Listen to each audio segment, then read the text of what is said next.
లూకాసు వార్త 23వ అధ్యాయము 40వ వచనం 39 నుంచి చదువుతాను. వేలాడవేయబడిన ఆ నేరస్తులలో ఒకడు ఆయన దూషించుచు నీవు క్రీస్తువు కదా, నిన్ను నీవు రక్షించుకును, మమ్మల్ని కూడా రక్షించమని చెప్పాడు.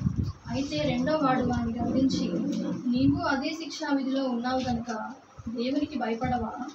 మనకైతే ఇది న్యాయమే, మనం చేసిన వాటికి తగిన ఫలము పొందుచున్నాము కానీ ఈయన ఏ తప్పిదము చేయలేదని చెప్పి ఆయనను చూచి, యేసు నీవు నీ రాజ్యంలోనికి వచ్చినప్పుడు నన్ను జ్ఞాపకము చేసుకోమని.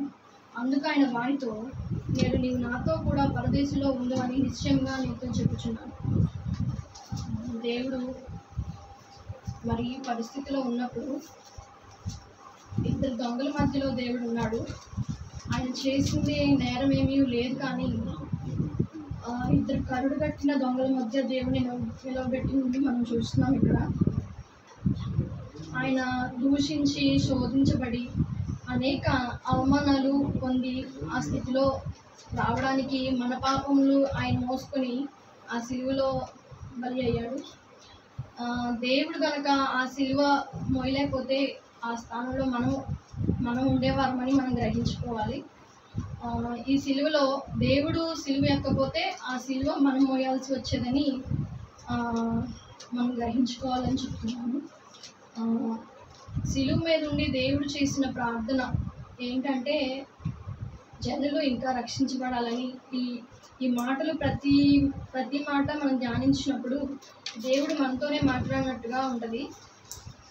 ప్రతి మాట నుంచి మనం నేర్చుకునేది చాలా ఉంటుంది.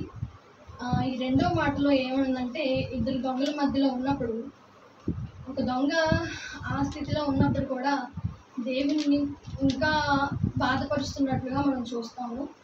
అలాంటి సిచ్యువేషన్లో ఉండి కూడా మనం పక్క వాళ్ళని బాధ పెట్టేలో మనం ఉంటాం చాలాసార్లు. ఆ దొంగ పరిస్థితి చూసినప్పుడు ఎంతో శిక్ష పడ్డాడు. ఇంకా తనతో ఉన్న యేసుక్రీస్తుని కూడా చూస్తూ ఉన్నాడు పక్కన. అయినా ఇంకా ఆయన్ని దూషించే స్థితిలో ఆయన ఉన్నాడు. ఇంకో దొంగను చూసినప్పుడు అంతే శిక్ష పడ్డాడు. అయితే ఆ దొంగలో మనం ఒక రియలైజేషన్ అనేది మనం చూస్తాం. ఆ దొంగ అంత రియలైజ్ అయ్యాడు కాబట్టి దేవుడు తనకి ఇచ్చిన ఒక అష్యూరెన్స్ కూడా మనం ఈ వాక్యంలో చూడవచ్చు. వాక్యం చూసుకుంటాం.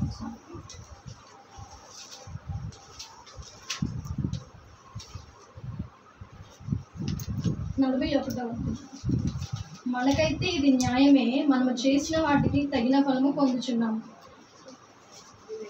కానీ ఈయన ఏ తప్పిదము చేయలేదని చెప్పి ఆయన చూచి, యేసు నీవు నీ రాజ్యంలోనికి వచ్చినప్పుడు నన్ను జ్ఞాపకం చేసుకోమని. ఆయన ఈ మాటలో యేసు అని ఆయన దేవుని పిలవడం మనం చూస్తున్నాము. మేబీ ముందు ఆయన ఎప్పుడూ ఆయన వాక్యం కానీ అలాంటిది ఏమీ వినకుండానే ఉన్నాడని నేను అనుకుంటున్నాను. ఎందుకంటే దొంగ కాబట్టి దేవుని మాటలు ఆయనకు అర్థం కావు కాబట్టి దేవుని మాటలు విని ఉండడేమో అని నేను అనుకుంటున్నాను.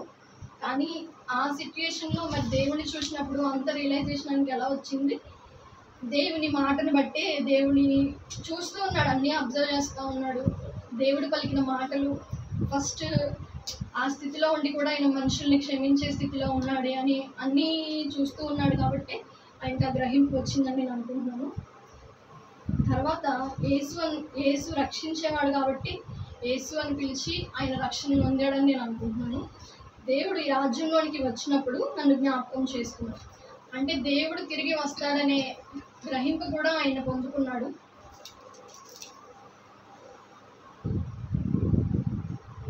అలాంటి కన్ఫెషన్ రావడానికి నిజంగా పక్కన దేవుని చూసే ఆయన పొందుకున్నాడని ఈ వాక్యంలో తెలుస్తుంది. కరెక్ట్ టైంలో ఆయన ఒక రియలైజేషన్కి వచ్చాడు. మనకు అనేక సమయాలు దేవుడు ఇస్తూ ఉంటాడు. ఆ సమయం దాటిపోతే పక్క దొంగల లాంటి స్థితే మనకి వస్తుంది. కాబట్టి మన సమయం ఉన్నప్పుడే మన జీవితాలను మనం సరి చేసుకునే వారిగా మనం ఉండాలి. ఇంకోటి మార్కు సువార్త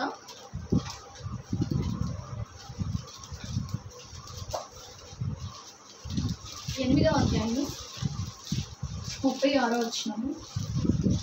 ఒకడు సర్వలోకమును సంపాదించుకొని తన తన ప్రాణమును పోగొట్టుకొనుట వానికి ఏమి ప్రయోజనము? మనుష్యుడు తన ప్రాణమునకు ప్రతిగా ఏమి ఇయ్యగలుగును? అక్కడ అన్నీ సంపాదించుకుని లాస్ట్కి వచ్చేసరికి కూడా ఒక రిపెంటెన్స్ అనేది లేని స్థితిలో మనం కూడా ఉంటాము.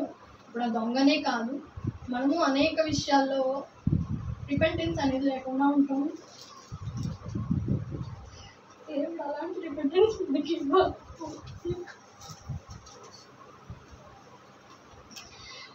ఇంకో విషయం ఏంటంటే అపోస్తుల కార్యములు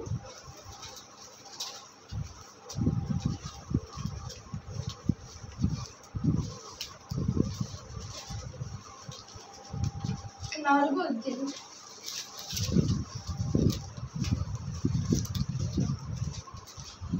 12వ వచనం. ఈ నామముననే మనము రక్షణ పొందవలను గాని ఆకాశము క్రింద మనుష్యులలో ఇయ్యబడిన మరి ఏ నామమున రక్షణ పొందలేము అనెను. కాబట్టి ఆ దొంగ యేసు అని చెప్పి పిలిచినట్టు మనం చూస్తున్నాము. యేసు నామంలోనే ఇక్కడ రక్షణ ఉందని ఇక్కడ వాక్యం చదివిస్తుంది. ఇంకోటి ఏంటంటే ఎహెజ్కేలు 36వ అధ్యాయం 26వ వచనం.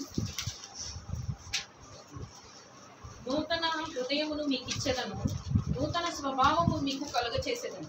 రాతి గుండె మీలో నుండి తీసివేసి మాంసపు గుండెను మీకు ఇచ్చెదను.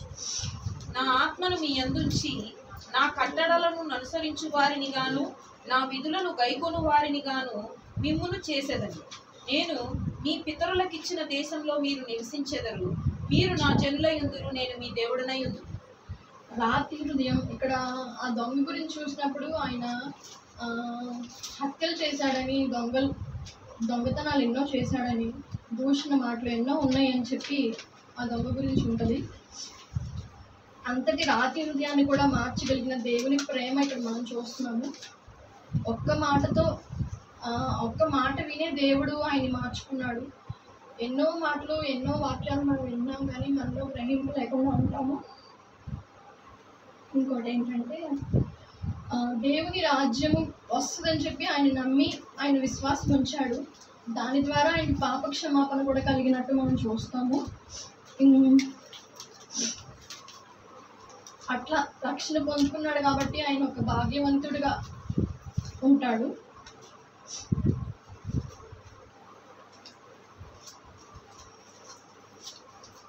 దేవునికి భయపడవా అని చెప్పి ఇంకో దొంగను కూడా చెప్పే స్థితిలో ఆయన ఉన్నాడు. దేవుని భయం ఆయనలో ఉంది కాబట్టి ఆయన ఆ వేరే దొంగని కూడా మార్చే స్థితిలో ఆయన చెప్పగలిగే ఇదిలో ఉన్నాడు. ఆయనకి కలిగిన పశ్చాత్తాపం, ఆయనకున్న భయము దేవుడి దగ్గరికి అది నడిపించిందని ఈ వాక్యం ద్వారా మనం తెలుసుకోవచ్చు.